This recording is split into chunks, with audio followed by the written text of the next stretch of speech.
2 நாளாகமம் 24ஆம் அதிகாரம் 1ஆம் வசனம் முதல் 27ஆம் வசனம் வரை. யோவாஸ் ராஜாவாகிற போது 7 வயதாயிருந்து 40 வருஷம் எருசலேமில் அரசாண்டான். பெயர்செபா பட்டணத்தாலான அவன் தாயின் பேர் சிபியாள். ஆசாரியனாகிய யோய்தாவின் நாளெல்லாம் யோவாஸ் கர்த்தரின் பார்வைக்கு செம்மையானதை செய்தான். அவனுக்கு யோய்தா 2 ஸ்திரீகளை விவாகம் செய்து கொடுத்தான். அவர்களால் குமாரரையும் குமாரத்திகளையும் பெற்றான். அதற்கு பின்பு கர்த்தருடைய ஆலயத்தை புதுப்பிக்க யோவாஸ் விருப்பம் கொண்டான். அவன் ஆசாரியரையும் லேவியரையும் கூடிவர செய்து அவர்களை நோக்கி, நீங்கள் யூதா பட்டணங்களுக்கு புறப்பட்டு போய் உங்கள் தேவனுடைய ஆலயத்தை வருஷா வருஷம் பழுது பார்க்கிறதற்கு இஸ்ரவேல் எங்கும் பணம் சேகரியுங்கள். இந்த காரியத்தை தாமதமில்லாமல் செய்யுங்கள் என்றான். ஆனாலும் லேவியர் தாமதம் பண்ணினார்கள்.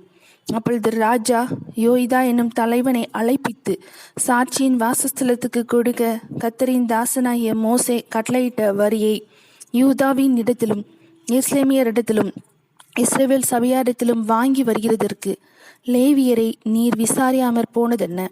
அந்த பொல்லாத ஸ்திரீ ஆகிய அத்தாலியாளுடைய மக்கள் தேவனுடைய ஆலயத்தை பலவந்தமாய் திறந்து கர்த்தருடைய ஆலயத்தில் உள்ள பிரதிஷ்டை பண்ணப்பட்டவைகளை எல்லாம் பாகால்களுக்காக செலவு பண்ணி போட்டார்களே என்றான். அப்பொழுது ராஜாவின் சொற்படி ஒரு பெட்டியை உண்டாக்கி அதை கர்த்தருடைய ஆலயத்து வாசலுக்கு புறம்பே வைத்து கர்த்தரின் தாசனாகிய மோசே வனாந்தரத்தில் இஸ்ரவேலுக்கு கட்டளையிட்ட வரியை கர்த்தருக்கு கொண்டு வாருங்கள் என்று யூதாவிலும் எருசலேமிலும் பறைசாற்றுவித்தார்கள். அப்பொழுது எல்லா பிரபுக்களும் எல்லா ஜனங்களும் சந்தோஷமாய் கொண்டு வந்து பெட்டி நிறைய அதிலே போட்டார்கள். வெகு பணம் உண்டென்று கண்டு லேவியர் கையால் அந்த பெட்டி ராஜாவின் விசாரிப்புக்காரர் அண்டையிலே கொண்டு வரப்படும்போது ராஜாவின் சம்பிரதியும் பிரதான ஆசாரியனுடைய விசாரிப்புக்காரனும் வந்து பெட்டியில் இருக்கிறதை கொட்டி எடுத்து அதை திரும்ப அதன் ஸ்தானத்திலே வைப்பார்கள். இப்படி நாளுக்கு நாள் செய்து மிகுந்த பணத்தை சேர்த்தார்கள். அதை ராஜாவும் யோய்தாவும் கர்த்தருடைய ஆலயத்தின் வேலையை விசாரிக்கும் ஊழியக்காரர் கையிலே கொடுத்தார்கள். அதனால் அவர்கள் கர்த்தருடைய ஆலயத்தை புதுப்பிக்கும்படி கல் தச்சரையும் தச்சரையும் கர்த்தருடைய ஆலயத்தை பழுது பார்க்கும்படி கொற்றரையும் கண்ணாரையும் கூலிக்கு அமர்த்தி கொண்டார்கள். அப்படி வேலையை விசாரிக்கிறவர்கள் தங்கள் கையினால் வேலையை நடந்தேற பண்ணி தேவனுடைய ஆலயத்தை அதன் முந்தின சீருக்கு கொண்டு வந்து அதை பலப்படுத்தினார்கள். அதை முடித்து தீர்ந்த பின்பு மீந்த பணத்தை ராஜாவுக்கும் யோய்தாவுக்கும் முன்பாக கொண்டு வந்தார்கள். அதனாலே கர்த்தருடைய ஆலயத்தில் செய்யப்படும் பணிமுட்டுகளையும் ஆராதனை பலி முதலியவைகளுக்கு வேண்டிய பணிமுட்டுகளையும் வெள்ளி பாத்திரங்களையும் பண்ணுவித்தான். யோய்தாவின் நாளெல்லாம் நித்தம் கர்த்தருடைய ஆலயத்திலே சர்வாங்க தகன பலிகளை செலுத்தி வந்தார்கள். யோய்தா தீர்க்காயுசுள்ளவனாய் முதிர் வயதில் மரித்தான். அவன் மரணமடைகிற போது 130 வயதாய் இருந்தான். அவன் தேவனுக்காகவும் அவருடைய ஆலயத்திற்காகவும் இஸ்ரவேலுக்கு நன்மை செய்தபடியினால் அவனை தாவீதின் நகரத்தில் ராஜாக்கள் அண்டையிலே அடக்கம் பண்ணினார்கள். யோய்தா மரணமடைந்த பின்பு யூதாவின் பிரபுக்கள் வந்து ராஜாவை பணிந்து கொண்டார்கள். அப்பொழுது ராஜா அவர்களுக்கு செவி கொடுத்தான். அப்படியே அவர்கள் தங்கள் பிதாக்களின் தேவனாகிய கர்த்தரின் ஆலயத்தை விட்டுவிட்டு தோப்பு விக்கிரகங்களையும் சிலைகளையும் சேவித்தார்கள். அப்பொழுது அவர்கள் செய்த இந்த குற்றத்தின் நிமித்தம் யூதாவின் மேலும் எருசலேமின் மேலும் கடும் கோபம் மூண்டது. அவர்களை தம்மிடத்திற்கு திரும்ப பண்ண கர்த்தர் அவர்களிடத்திலே தீர்க்கதரிசிகளை அனுப்பினார்.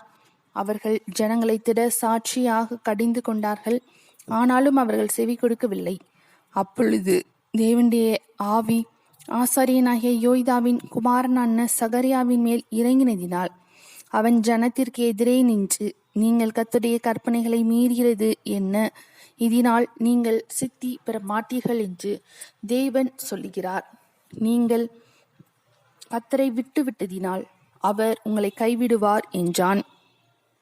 அதனால் அவர்கள் அவனுக்கு விரோதமாய் கட்டுப்பாடு பண்ணி கர்த்தருடைய ஆலய பிரகாரத்தில் ராஜாவுடைய கற்பனையின்படி அவனை கல்லெறிந்து கொன்றார்கள். அப்படியே அவனுடைய தகப்பனாகிய யோய்தா தனக்கு செய்த தயையை ராஜாவாகிய யோவாஸ் நினையாமல் அவனுடைய குமாரனை கொன்று போட்டான். இவன் சாகும்போது கர்த்தர் அதை பார்ப்பார், அதை கேட்பார் என்றான். மறு வருஷத்திலே சீரியாவின் சேனைகள் அவனுக்கு விரோதமாக யூதாவிலும் எருசலேமிலும் வந்து ஜனத்தில் இருக்கிற பிரபுக்களை எல்லாம் அழித்து கொள்ளையிட்ட அவர்கள் உடைமைகளை எல்லாம் தமஸ்குவின் ராஜாவுக்கு அனுப்பினார்கள். சீரியாவின் சேனை சிறு கூட்டமாய் வந்திருந்தாலும் அவர்கள் தங்கள் பிதாக்களின் தேவனாகிய கர்த்தரை விட்டபடியினால் கர்த்தர் மகா பெரிய சேனையை அவர்கள் கையில் ஒப்பு கொடுத்தார். அவர்கள் யோவாசுக்கு தண்டனை செய்தார்கள். அவர்கள் அவனை மகா வேதனைக்குள்ளானவனாக விட்டு போனார்கள்.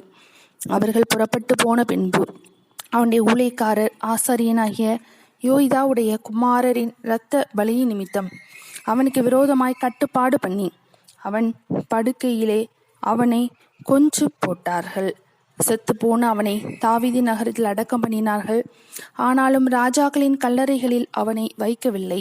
அவனுக்கு விரோதமாக கட்டுப்பாடு பண்ணினவர்கள் அம்மோனிய ஸ்திரியான சீமாத்தின் குமாரனாகிய சாபாத்தும் மோவாப் ஸ்திரியான சிம்ரீத்தின் குமாரனாகிய யோசபாத்துமே. அவன் குமாரரை பற்றியும் அவன் மேல் சுமந்த பெரிய பாரத்தை பற்றியும் தேவனுடைய ஆலயத்தை அவன் பலப்படுத்தினதை பற்றியும் ராஜாக்களின் புஸ்தகமான சரித்திரத்தில் எழுதியிருக்கிறது. அவன் குமாரனாகிய அமத்சியா அவன் ஸ்தானத்தில் ராஜாவானான். 2 நாளாகமம் 24 முடிந்தது.